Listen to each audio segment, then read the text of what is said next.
Hey guys, what is up and welcome to a new Tesla update video. So today, as per usual, let's go over Tesla stock, let's go over the market, let's talk about what is happening in the market and to Tesla stock, what we can expect moving forward, and really all that good stuff as per usual. So ladies and gentlemen, as per usual as well, if you do enjoy this video, please don't forget to hit that like button. This is not financial advice. I am not a financial advisor. And of course, if you do enjoy my technical analysis, thoughts on the charts, updates, etc., I do share my updates with my members every single day the market is trading as the market is trading throughout the trading day itself.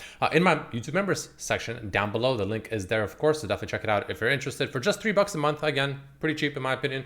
Not trying to make it some crazy number, or just for $5 a month, you get access to the first tier, which includes pretty much Tesla updates and sometimes other stock updates. But the second tier at $5 is everything in the first tier plus NVIDIA daily updates. But all that aside, let's just jump into it. Tesla closing the day flat once again. Tesla's been pretty much flat the past 3 days, closing down about 0.05%, closing just shy of $395 per share, which, honestly, compared to the market, pretty painful day in the market once again. I mean, this market, admittedly has been, difficult, right? It's been a bit of a difficult market, even though it's been overall in theory range bound. It's been pretty volatile within this range with pretty aggressive chops up and down across the board, especially when you look at other stocks, like for instance nvidia lately, right? Very aggressive chopping action happening as well. AMD, man, this thing is I'm not gonna lie, I'm taking L's on this one a little more than I feel like I should be. So yeah, that one's a bit of an anomaly, it feels like, but nonetheless, it's very odd market conditions for the most part. But Tesla is still actually looking pretty clear, I would say, arguably, right? It's not looking too bad at all, right? It's not looking too bad, right? So for the most part, like I mentioned the other day, not the other day, it was like almost a week ago now, when we had this initial drop here, we are chopping. We're at the end of the day, Tesla's ultimately still chopping as well. It's overall, despite, obviously having its own respective volatility in between this little chop fest situation here, if you will, it's still actually holding not bad, right? It's holding not bad, and it's holding the market bias. It is, of course, turning the EMA bands into resistance, which the EMA band now unfortunately has turned red. You can see over here, but ultimately the structure is what I really care about. And obviously short term, we are making higher highs and higher lows, but that ultimately comes, into a pretty normal and typical consolidation period where, obviously you make these higher highs, higher lows for the most part as you consolidate downwards on seemingly decreasing volume, which we're pretty much more or less getting, other than, obviously a little bit of an anomaly over here during that delivery numbers spike. But the point is the fact that, we're ultimately getting nice overall decrease in volume on average, which is good during this consolidation, which is seemingly looking like obviously a bull flag that we've been talking about for quite some time. And it's really just kind of a patience game, right? It's ultimately a patience game. We are, of course, even on today's low, pretty damn close to that Bollinger Band bottom, which is really good as well, because in my opinion, again, the thing with the Bollinger Bands you have to understand is, it's not perfect, right? It's not some magic indicator that's never wrong, of course, right? It has its own fair share of anomalies for the most part. But the point of the Bollinger indicator is the fact that it's a very consistent indicator based on the strategy that you use. For me, usually I use option selling strategies with the Bollinger Bands, right? So for instance, right, the idea is the fact that stocks will trade like 90 to 95% of their trading time, if you will, ultimately within the bands, right? Whether it's, somewhere in between the bottom and the top band for the most part. And that's kind of where we are right now. So the point I'm trying to make here is the fact that, at least on today's low, we were very damn close, like extremely close to the bottom Bollinger Band. Now, in theory, that should act as a support because, again, like I said, more often than not, you trade within between the top and the bottom band. So, obviously you have instances like this where you just, naturally move way back up, but, they're more rare than not. But again, the point I'm trying to make is the fact that we have some decent support here. And, if we get a small anomaly and if we do trade down below the bottom Bollinger Band, we have a massive area of support sitting not too far below us, which is going to be somewhere around, again, that 360-ish range, right? Which is going to be very, very powerful support in my opinion, because it acts as a massive area of resistance here as we were setting up that rising triangle pattern, which we broke out of and had a beautiful rally, of course, right? But, a nice, beautiful consolidation down up into this area wouldn't be uncalled for. But, I also wouldn't be surprised if, we don't go too much slower than pretty much today's low of about 380 to high 370s. I don't know which one it'll be. No one knows. No one has a magic crystal ball. But I do expect Tesla to most likely, unless the market happens to, get very upset with things, find its bottom somewhere between one of these two levels. These are my main two levels, whether or not we already pretty much made it or, pretty damn close to it, or make that one small leg lower to about 360. As of right now, as it stands this very moment, I personally believe one of these two zones should in theory be the bottom for Tesla stock, for it to finally get a nice, powerful bid and then ultimately break out from this overall downward channel slash bull flag and then make its way ultimately higher with the market. I believe a lot of people are very bearish on the market, and rightfully so. There are definitely some signs of concern around the market. I'll go over that very soon, right? It's definitely not perfect. By no means is it perfect, but there are some signs that I'm personally seeing right now that, we could be closer to a bottom than an overall top, in my opinion. Of course, I could be completely wrong, but that can, of course, benefit Tesla with this upward motion that I do believe is close, right? We have CPI next week on Wednesday, we have PPI on Tuesday, so watch for that as well. But, ultimately, I do think that we're closer to a bottom still than we are to a top overall in the market, really, and Tesla, right? And despite this, sideways action. One thing I'd like is the fact that the stochastic is finally starting to curl. Like, there's still some work to do. It's not perfect, but, it's barely, kind of, dipping its toes, if you will, into oversold territories here, which is good.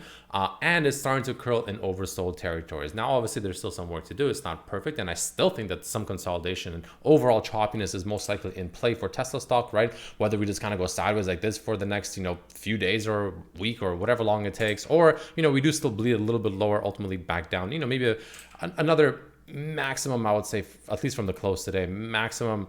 9%, it's a decent amount, actually. It's just, it doesn't seem like it's a lot if you look at it here, but the stock is, pretty volatile. So it's actually a decent amount, 9%. But that's, like, to me, the worst case scenario, personally speaking, from today's close, of course, as well.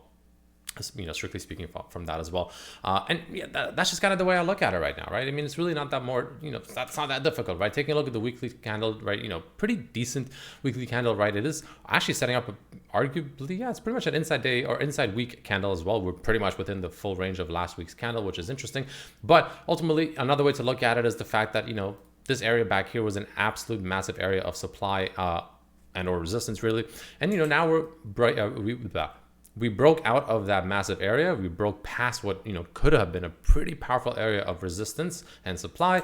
And now we're coming back down, consolidating it on lower volume. And in theory, as this pretty much goes according to the plan and, according to the textbooks, if you will, should be turning this area into a support. Now, again, the thing with this is the fact that we don't know how long this will take. Like maybe next week is the bottom and, we get ready to set up the bottom in Tesla and we break out of the bull flag around 420 to 425 and bam, we continue upwards and, congratulations, the rally, or at least the next leg up has begun. That is a possibility, but I don't know how long it'll take, right? It could be next week, could take 2 more weeks, could be up until earnings. Like nobody knows, right? And this is why I personally don't buy call options. And if I do, it's usually very long dated.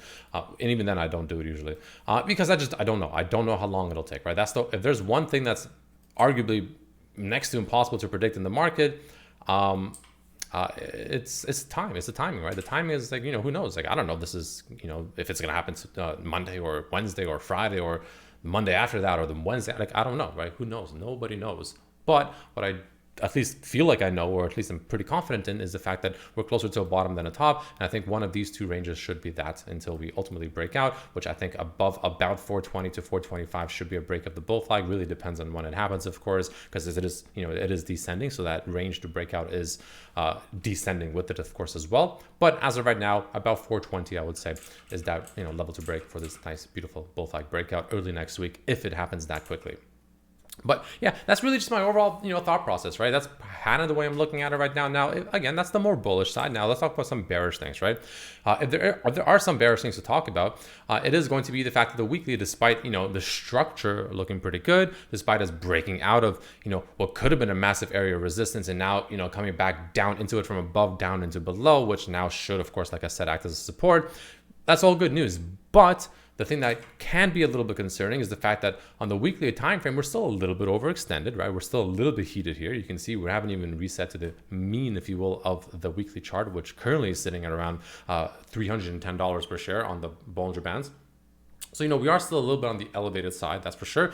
And of course, the MACD is still pretty elevated, right? The stochastic has officially crossed the bearish on the weekly, which could be a bit of a concern moving forward as well. So, we need to see how these things play out. It's a pretty difficult market right now. I'm not going to lie. Structure-wise, it's looking phenomenal. And the daily is actually looking pretty good too.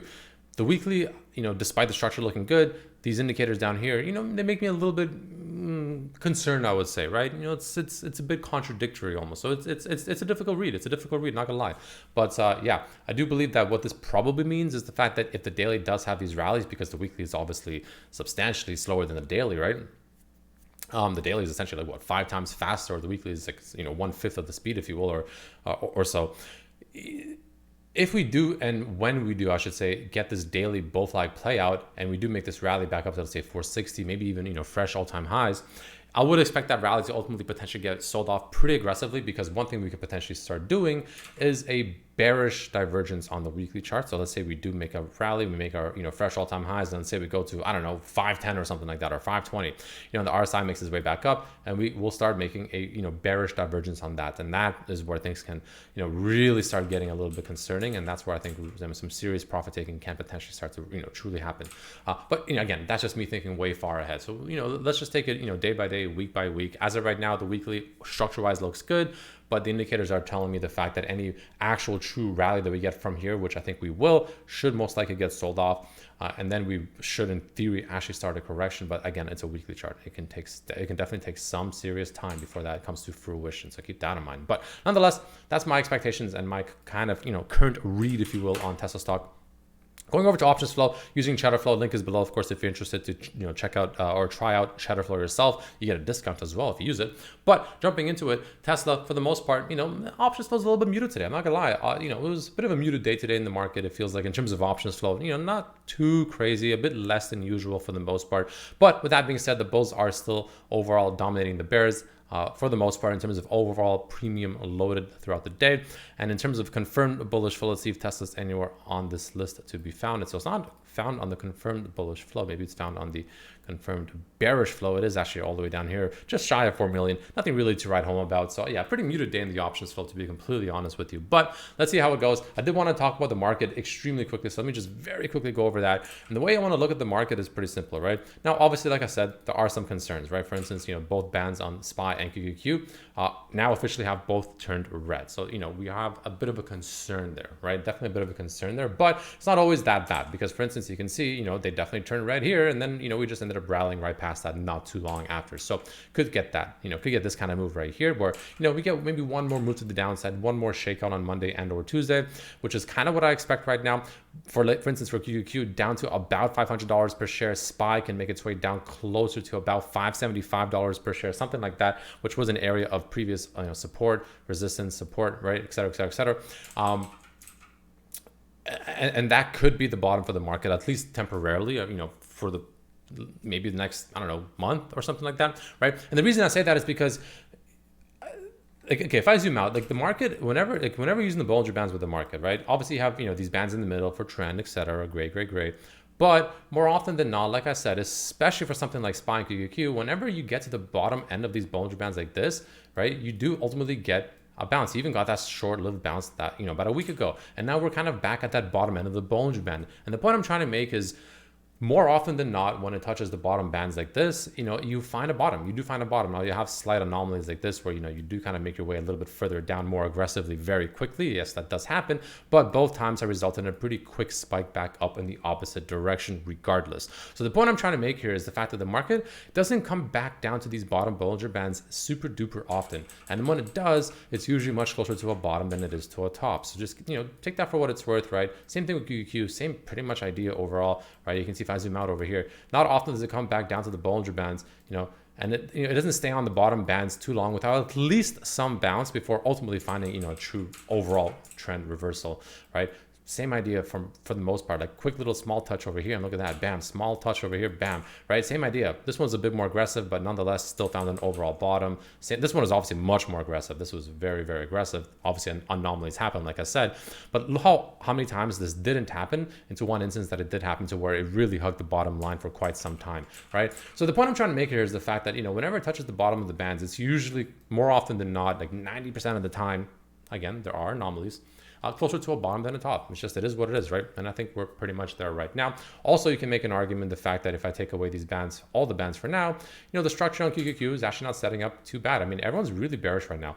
And it is kind of spooky, but if I'm just trying to look at it as objectively as possible, I mean, we're essentially doing kind of what Tesla's doing. Like the QQQ kind of looks like Tesla, where it's essentially also making this nice looking little bull flag right into this area of previous all-time highs, resistance and supply. So it's kind of like Tesla, in nice, all-time highs, massive rejection, came back up, broke above it, and now we're essentially, consolidating back down into this area of, in theory, of course, demand, which could be pretty powerful for the next leg up. We could see a little bit lower, let's say $500 per share essentially for QQQ. But, that's just kind of my overall thought process. And the RSI is also getting pretty oversold. And that's usually a powerful combo, especially on the market. So let's see how it plays out. Let me know what you think down below. And I'll see you tomorrow or on Monday. Peace.